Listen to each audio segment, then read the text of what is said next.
এই গাইস, আসসালামু আলাইকুম। আশা করি সবাই ভালো আছেন।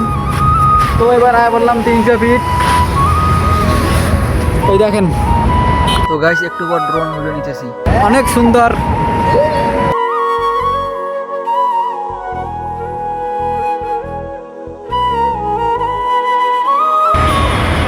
এই যে আপনাদের 300 ফিট।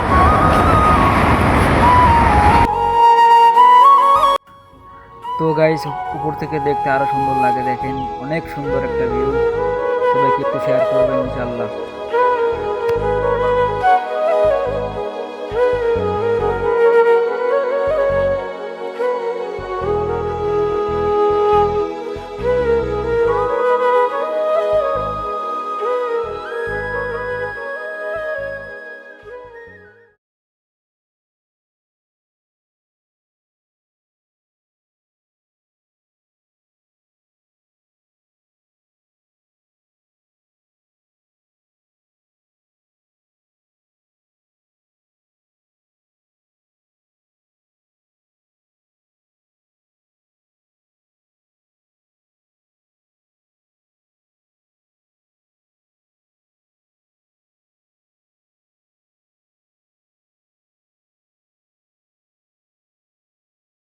তো রাতের ভিডিও পাওয়ার জন্য আমাদের সঙ্গেই থাকুন, রাতের ভিডিও দেব ইনশাআল্লাহ।